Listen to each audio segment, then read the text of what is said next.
بسم اللہ الرحمن الرحیم۔ اللہ کے نام سے جو رحمان اور رحیم ہے۔ وَلَقَدْ يَسَّرْنَا الْقُرْآنَ لِلذِّكْرِ فَهَلْ مِن مُّدَّكِرٍ۔ ہم نے اس قرآن کو نصیحت کے لیے آسان ذریعہ بنا دیا ہے، پھر کیا ہے کوئی نصیحت قبول کرنے والا؟ اعوذ باللہ من الشیطان الرجیم، بسم اللہ الرحمن الرحیم، والنجم اذا ہوا ما ضل صاحبكم وما غوا وما ينطق عن الهوى ان هو الا وحی یوحی۔ سورۃ النجم، اس سورت کا بنیادی مضمون رسول اللہ صلی اللہ علیہ وسلم کی شان مبارک بیان کرنا ہے، اور نبی کریم صلی اللہ علیہ وسلم کی صداقت، اور پھر اس کے ضمن میں اللہ کے کلام قرآن کی صداقت، یہ اس سورت کا بنیادی مضمون ہے۔ اور اس سورت میں اللہ تعالیٰ نے فرمایا ہے کہ ما ضل صاحبکم وما غوا، تمہارے ساتھی یہ پیغمبر صلی اللہ علیہ وسلم نہ تو بٹکے ہیں اور نہ ہی بہکے ہیں، اور ان کا جو بھی نطق اور ارشاد ہے وہ خواہش کی بنیاد پر نہیں ہے بلکہ اللہ کی طرف سے وحی ہے۔ اور ابتدائے صورت میں ہی یہی مضمون بیان کر کے آخر صورت میں بھی فرمایا کہ ھذا نذیر من النذر الاولی، یہ پیغمبر صلی اللہ علیہ وسلم نذیر ہے، ڈرانے والے ہیں۔ جس طرح پہلے انبیاء علیہ السلام ڈرانے والے گزرے ہیں، یہ بھی ان کی طرح ایک نذیر ہے۔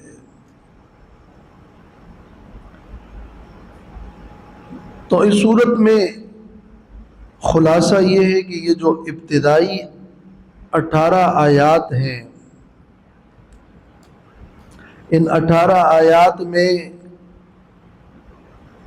نبی کریم صلی اللہ علیہ وسلم کی اس صداقت کے مضمون کو بیان کیا گیا ہے، اور وہ اس طرح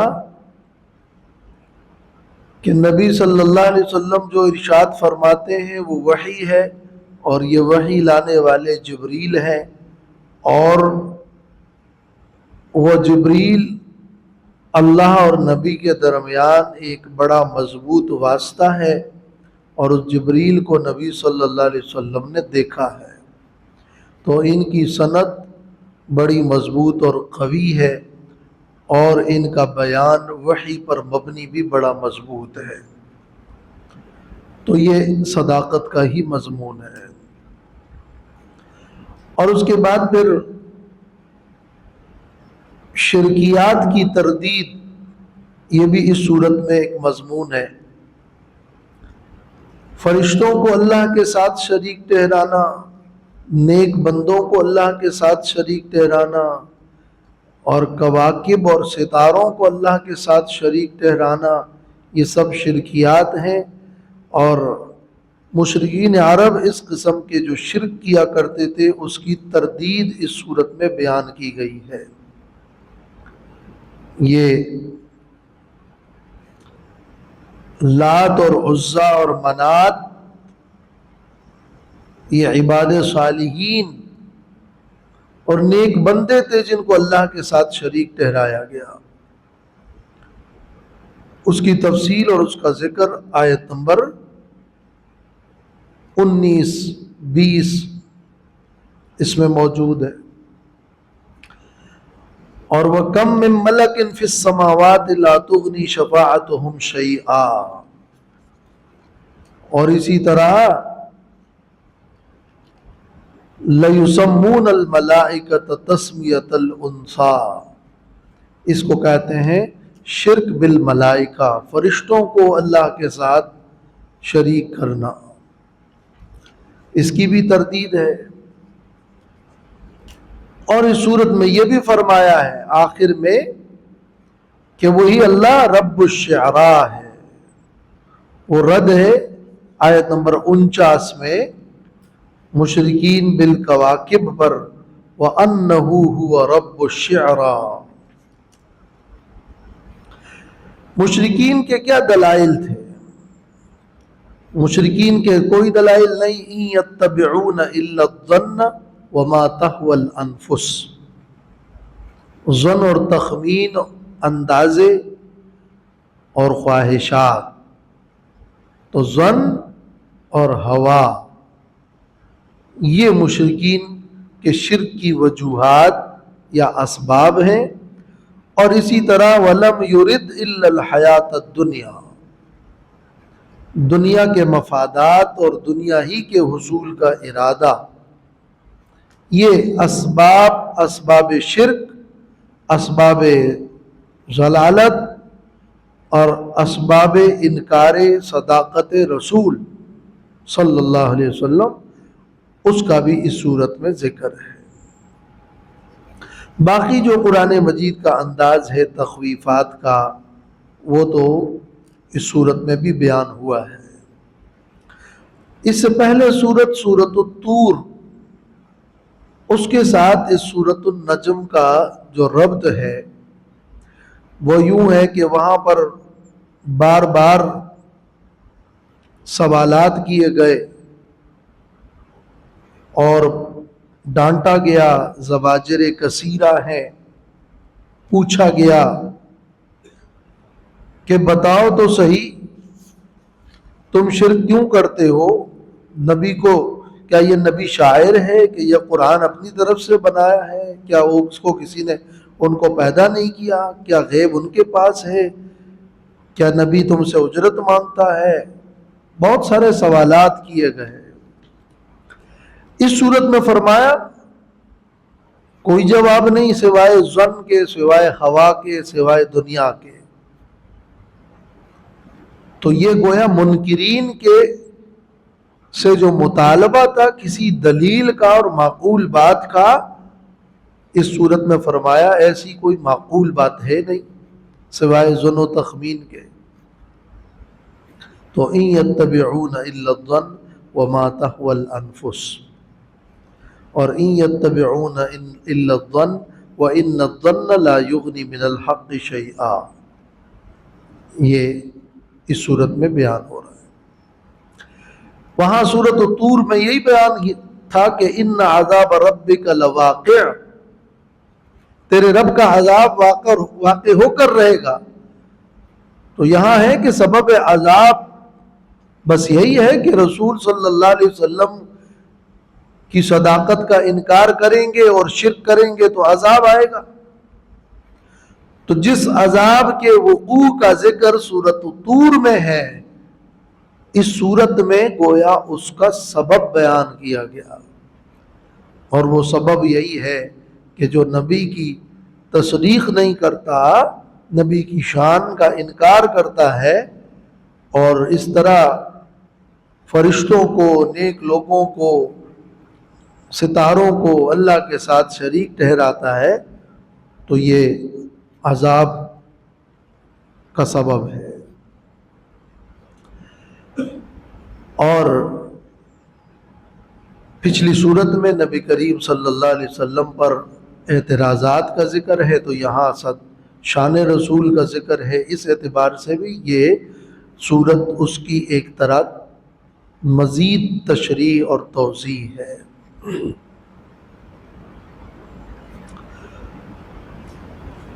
بسم اللہ الرحمن الرحیم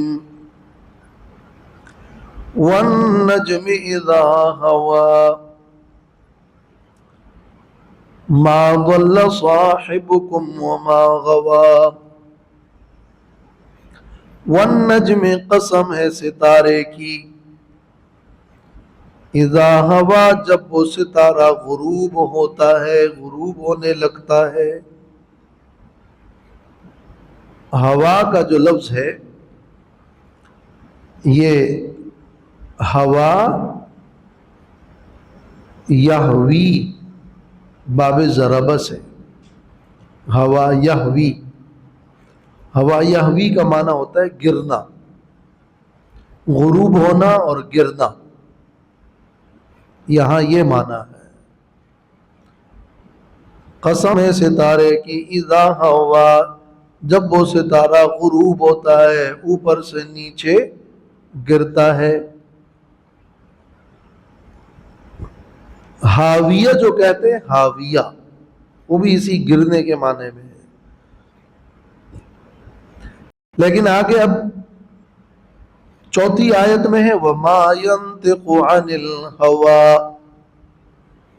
وہاں ہوا خواہش کے معنی میں ہے، وہ باب سمعہ ہے.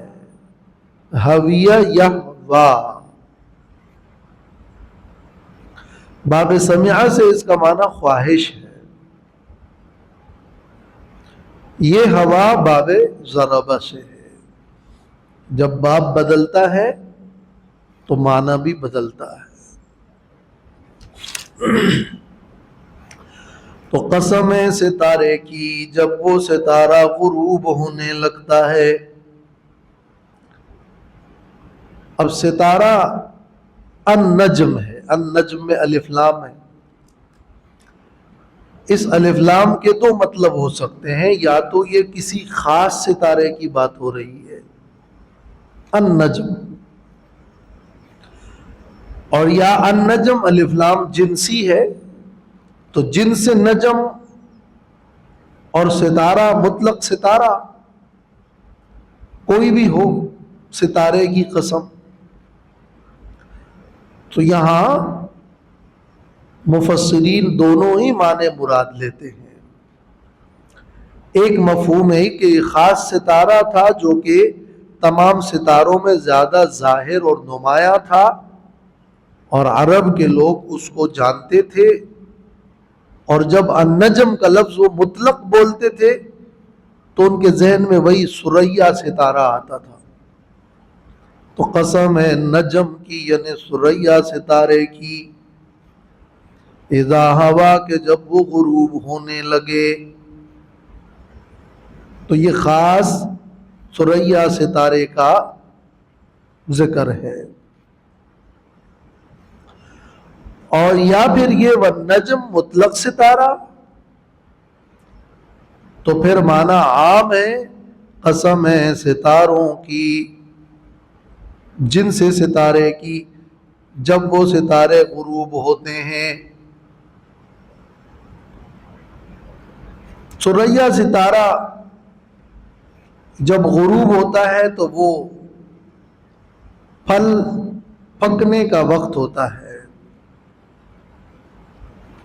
تو خاص اس ستارے کی قسم کہ جس طرح وہ ستارہ غروب ہوتا ہے اور وہ پھل پکنے کا وقت ہوتا ہے، تو قسم ہے کہ یہ نبی کے ظہور کا بڑا ہی مناسب وقت ہے. تو آگے جو نبی کی شان اور ان پر وحی کے نزول کا ذکر ہے، اس کا اس ثریا ستارے پر قسم کا کے فرمایا کہ یہ بہت ہی مناسب وقت ہے اور حسن سے بھرا ہوا ہے کہ اس موقع پر اللہ اپنے پاک پیغمبر صلی اللہ علیہ وسلم پر وحی کا نزول فرمائے. تو ما ضل صاحبکم وما غوا، اس سے تعلق یہی بنے گا. اور ستاروں کی قسم عمومی طور پر ستاروں کی قسم، اس میں یہ قرآن مجید میں بھی ملتا ہے کہ شیاطین اوپر جا کر فرشتوں کے کلام کو سنتے تھے، تو ستاروں میں سے شہاب ثاقب ان کا پیچھا کرتا اور وہ شیاطین کو مارتے تھے. تو قسم ہے ستاروں کی جن کو اللہ نے عالم بالا کی حفاظت کے لیے رکھا ہوا ہے کہ اے نبی آپ کی تعلیم برحق ہے اور وہ شیاطین سے متعلق اور کوئی کہانت نہیں ہے۔ تو قسم ستاروں کی، وہ ستارے جن سے شیاطین کو مارا جاتا ہے، کہ یہ آپ پر جو وحی کا نزول ہو رہا ہے یہ بڑا ہی محفوظ ہے۔ کہ عرب کے لوگ الزام لگاتے تھے کہ یہ تو ایک کاہن ہے، جیسے کہ پچھلی صورت میں ذکر ہے، تو اللہ تعالیٰ نے فرمایا کہ یہ کاہن نہیں ہے، قسم ہے ستاروں کی، جب وہ ستارے گرتے ہیں کہ تمہارا ساتھی پیغمبر صلی اللہ علیہ وسلم وہ گمراہ نہیں ہے، ان کا نطق، ان کا بیان وحی پر مبنی ہے۔ اور اس لیے بھی کہ جس طرح ستاروں سے آسمان کا حسن ہے، تو زمین والوں کے لیے انبیاء علیہم السلام وہ اس زمین کا حسن ہے، اور وحی کا نزول وہ اس زمین کے لیے حسن ہے۔ جیسے آسمان میں ستارے حسن ہے، زمین میں پیغمبر انبیاء علیہم السلام حسن ہے۔ تو یہ تشبیہ باعتبار حسن کے بھی ہے۔ مختلف مفسرین اور علماء نے اس ستارے اور پیغمبر صلی اللہ علیہ وسلم کی شان کو، اس قسم اور جواب قسم کو آپس میں بڑی عمدگی کے ساتھ جوڑا ہے، اور وہ تمام ہی مضامین ملحوظ ہے۔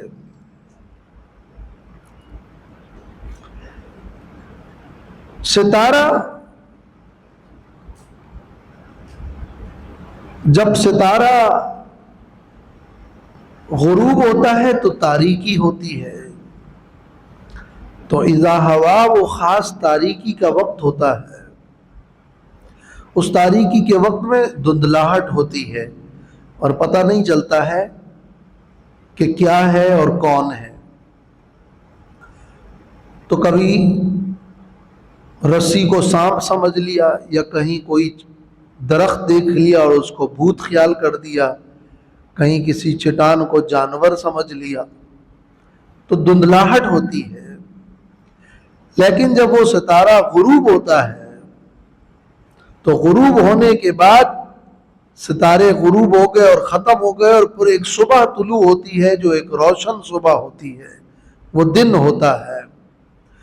اس میں پھر اس قسم کی دھندلاہٹ نہیں ہوتی، اور کوئی خلجان نہیں رہتا، اور کوئی شبہ نہیں ہوتا کہ یہ درخت ہے اور یہ چٹان ہے اور یہ رسی ہے۔ اسی طرح نبی کریم صلی اللہ علیہ وسلم کی حقانیت اور صداقت کو بیان کرتے ہوئے فرمایا قسم ہے والنجم، قسم ہے ستارے کی، اذا ہوا، کہ جب وہ ستارے غروب ہونے لگتے ہیں، کہ ما ضل صاحبکم وما غوا، تمہارا صاحب گمراہ نہیں ہوا، بھٹکا نہیں، اور نہ ہی وہ بہکا ہے۔ کوئی غلطی نہیں ہوئی ہے کہ انہوں نے کسی جن بوت کو دیکھ لیا اور غلطی ہو گئی، بلکہ بالکل روز روشن کی طرح، بغیر کسی شبے کے، بالکل واضح طور پر وہ جو ارشاد فرما رہے ہیں وہ وحی الہی ہے، اور اس میں کسی قسم کے شک و شبے کی گنجائش نہیں ہے۔ تو جب ستارہ غروب ہوتا ہے تو ایک صبح اور اس کی روشنی نمودار ہوتی ہے۔ تو اس اعتبار سے والنجم اذا ہوا کی قسم کھائی گئی ہے، اور اسی لیے نبی کریم صلی اللہ علیہ وسلم کو یہاں صاحبکم کہا گیا ہے، کہ وہ تمہارا ساتھی ہے، تم ان کو، ان کی زندگی کو، ان کے اقوال و افعال کو، ان کے کردار کو جانتے ہو، تم خود ان کو صادق اور امین کہتے ہو، ان کی زندگی تمہارے سامنے ہے، انہوں نے کبھی جھوٹ نہیں بولا اور ہمیشہ امانت دار اور دیانت دار ہی رہے. تو اب ان کی طرف سے یہ کہنا کہ مجھ پر وحی کا نزول ہوا ہے اور یہ اللہ کا کلام ہے اور مجھے جبریل امین نے یہ قرآن پہنچایا ہے، یہ تمہارے لیے ایسا نہیں ہے جیسے کوئی ستارہ غروب ہو رہا ہو اور معاملہ دھندلا ہو، بلکہ اس کی مثال ایسی ہے جیسے بالکل صبح کی روشنی میں تم کسی چیز کو دیکھ رہے ہو. تو نبی کی زندگی سے تم یہ بالکل روز روشن کی طرح آواز آیا اور معلوم کر سکتے ہو کہ ما ضل صاحبکم وما غوا. یہ ہے قسم اور جواب قسم کا آپس میں تعلق. والنجم اذا ہوا، قسم ہے ستارے کی جب وہ ستارہ غروب ہونے لگے. ما ضل صاحبکم، نہیں گمراہ ہوئے تمہارے ساتھی، صاحبکم تمہارے ساتھی. وما غوا، اور نہ ہی وہ بہکے ہیں. ضل وہ بھٹکا نہیں، غوا وما غوا وہ بہکا نہیں. بھٹکا اور بہکا میں یہ فرق ہے کہ جب کوئی لا علمی میں یا بھول کر راستہ بھول جائے اور غلطی سے دائیں بائیں ہو جائے تو وہ ضلع ہے، اور جب کوئی ارادتاً اور قصداً گمراہی کے راستے کو اختیار کر لے اور حد سے تجاوز کر لے تو وہ الغیو ہے، غوا ہے. تو ما ضل، تمہارے ساتھی نے راستہ غلط بھی نہیں کیا ہے، خطا نہیں کی ہے، کوئی جہل اور جہالت نہیں ہے. وما غوا، اور باوجود علم کے قصدن کوئی انکار بھی نہیں ہے اور حد سے کوئی تجاوز نہیں ہے. کوئی ضد و عناد کی وجہ سے انکار نہیں ہے کہ میں جانتا ہوں لیکن مانتا نہیں. ضلع یہ ہے کہ میں نہیں جانتا، غوا یہ کہ میں جانتا ہوں لیکن نہیں مانتا. تو تمہارے ساتھی نے نہ تو بغیر کسی قصد اور ارادے کی کوئی غلطی کی ہے، نہ ہی ارادتاً کوئی غلطی کی ہے. نہ تو وہ اپنے مقصد سے ہٹے ہیں، نہ انہوں نے کوئی کام ایسا کیا ہے جو بے مقصد ہے یا حق مقصد سے متجاوز ہے. تو یہ ہے ما ضل اور ما غوا کے اندر فرق. ضل ایک طرح اس آیت میں جہالت ہے جس کا مقابل علم ہے، اور وما غوا یہ غوا الغی، الغیو کا مقابل رشد ہے. قد تبین الرشد من الغی. تو یہ نبی پوری طرح علم و رشد پر مبنی اپنی دعوت پیش کر رہا ہے، ضلال اور غوایت پر مبنی نہیں ہے بلکہ علم اور رشد پر مبنی ہے. اس کا جو پھر متضاد اور مقابل لفظ ہے وہ علم اور رشد ہے. اور یہ والنجم اذا ہوا سے بھی یہ ما ضل ما غوا کا ایک تعلق یوں ہے جیسے ستارہ اپنی ہی رفتار سے اپنے ہی مقام اور اپنے ہی منازل پر رواں دواں ہے اور وہ نہ دائیں ہوتا ہے نہ بائیں ہوتا ہے، ایسے ہی ما ضل صاحبکم وما غوا. یہ نبی بھی کسی معاملے میں دائیں بائیں نہیں ہوئے بلکہ بالکل اپنی منزل اور اپنے مقصد پر بالکل صحیح رواں دواں ہے. تو یہ ستارے سے بھی اس کا تعلق. وما ينطق عن الهوى، اور نہیں بولتے یہ نبی عن الهوى، خواہش کی بنا پر، اپنی خواہش سے. ان هو الا وحی یوحى، نہیں ہے یہ مگر وحی ہے، یوحى جو وحی کی جاتی ہے. اب اس میں نبی کریم صلی اللہ علیہ وسلم کے مقام نبوت اور رسالت کو واضح کر دیا. وما ينطق، اور نہیں بولتے یہ نبی، عن الہوا، خواہش سے. نبی کا جو بھی بیان ہے وہ خواہش پر مبنی نہیں ہے، وہ اپنی طرف سے کوئی من گڑت بھی نہیں ہے، اور وہ کسی مال و متاع اور جائیداد کے لیے بھی نہیں ہے، اور وہ اس لیے بھی نہیں ہے کہ لوگ میرا اکرام کریں، اور وہ اس کا محرک کوئی دنیا اور دنیا کی چیز اور کوئی شہرت نہیں ہے. وہ جس چیز کو انسان خواہشات کہتا ہے اور جس سے مغلوب ہو کر وہ دائیں بائیں ہو جاتا ہے، اور اسی بنا پر وہ اپنی بات کا رکھتا اور کرتا ہے، اور اسی پر اس کی حرکتیں مبنی ہوتی ہے. نبی کا کوئی نطق، کوئی بیان، کوئی قول ہوا اور خواہش پر مبنی نہیں ہے،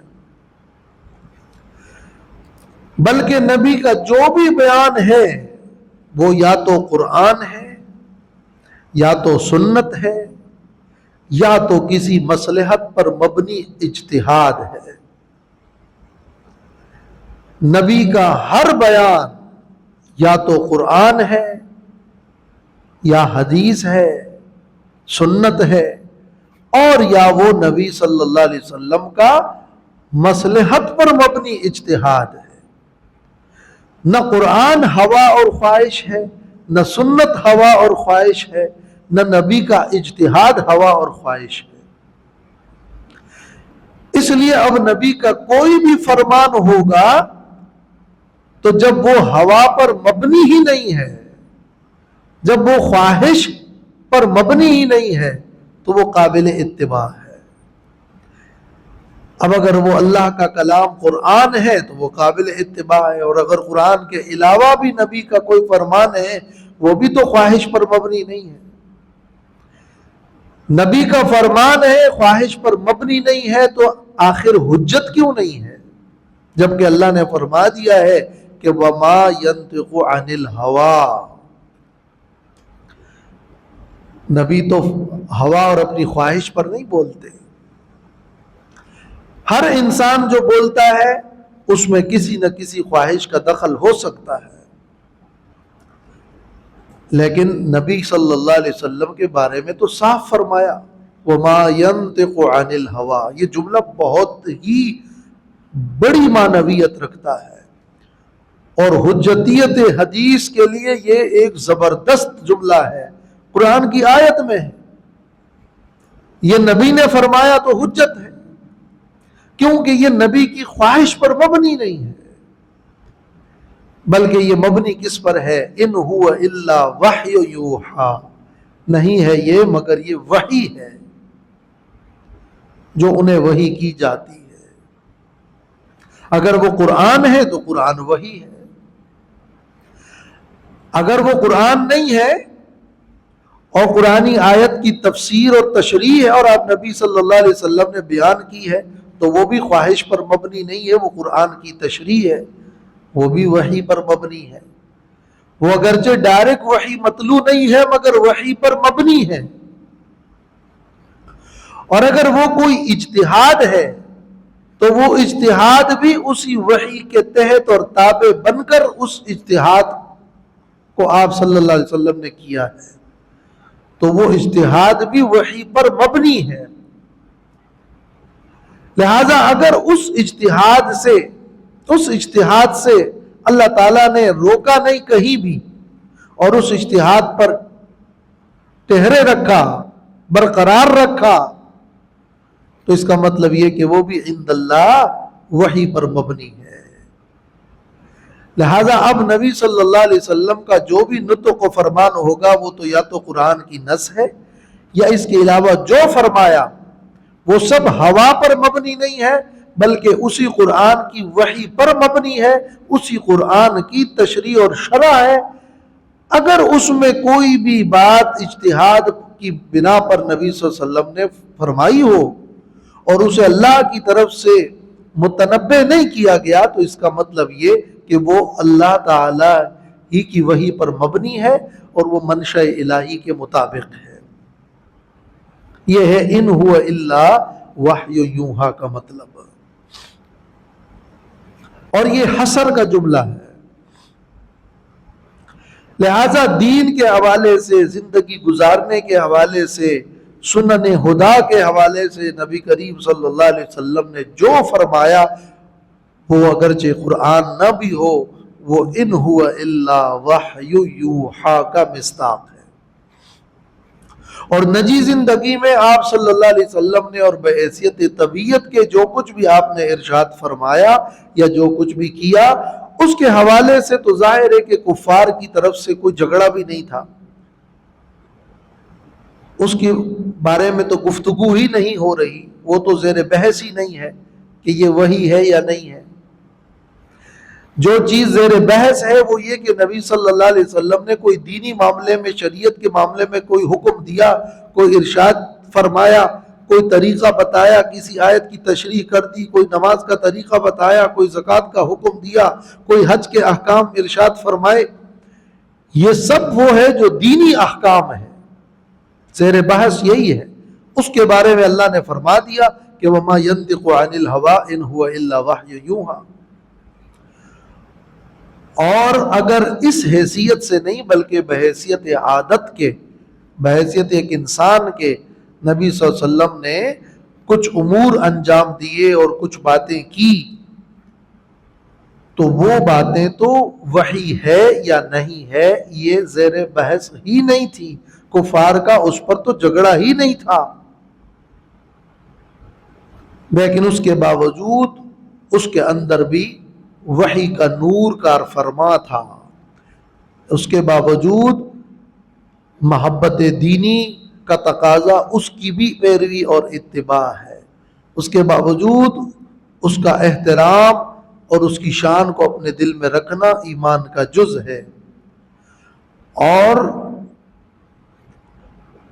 اس میں بھی کہیں اگر کسی چیز کے بارے میں اللہ کی طرف سے نبی کو نہیں متنبع کیا گیا تو اس کا مطلب یہ کہ وہ اللہ کی منشا کے مطابق ہے۔ اور اگر کوئی وہ مثالیں پیش کرے جو قرآن مجید میں کچھ آیات ہیں کہ نبی کریم صلی اللہ علیہ وسلم نے ایک رائے رکھی، ایک اجتہاد کیا اور اللہ تعالیٰ نے روکا، معلوم ہوا کہ آپ کا اجتہاد، آپ کی رائے وحی پر مبنی نہیں تھی، تو یہ تو اور زیادہ مضبوط دلیل ہے اس بات کی کہ نبی صلی اللہ علیہ وسلم کا ہر قول و فعل حجت ہے۔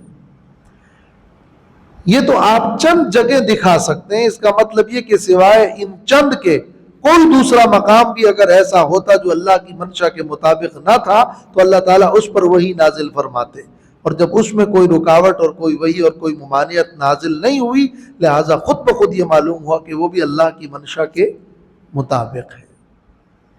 تو وما ينطق عن الهوى ان هو الا وحی یوحا۔ باقی انشاءاللہ